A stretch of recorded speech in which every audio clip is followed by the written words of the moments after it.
امریکی ٹویٹر صارفین میں کمی کا رجحان۔ لگتا ہے کہ امریکیوں کو ایلن مسک کا ٹویٹر خریدنا ایک آنکھ نہیں بھایا، یا امریکیوں کو ایلن مسک کی طرف سے ٹویٹر پر ان پر پابندیاں پسند نہیں آ رہی۔ یہی وجہ ہے کہ ایک حالیہ سروے کے مطابق ٹویٹر صارفین کی تعداد کم ہوتی جا رہی ہے۔ سروے کے مطابق ایلن مسک کے ٹویٹر سنبھالنے کے بعد سے امریکہ میں ٹویٹر استعمال کرنے والوں کی تعداد میں تقریباً 9% کمی آ چکی ہے۔ تحقیق سے پتہ چلا کہ اکتوبر 2022 میں ایلن مسک کے اونرشپ لینے سے ٹھیک پہلے 32.4% امریکی ٹویٹر استعمال کر رہے تھے۔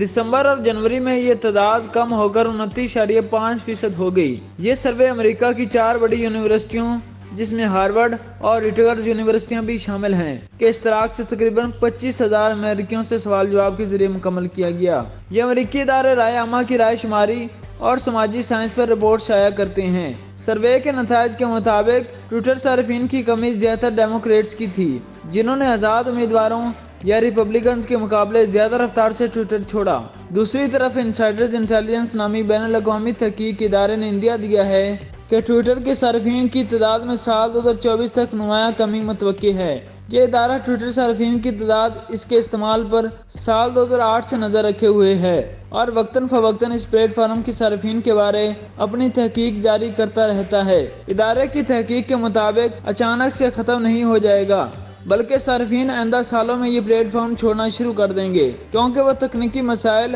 اور نفرت انگیز یا ناگوار مواد کے پھیلاؤ سے مایوس ہو جائیں گے۔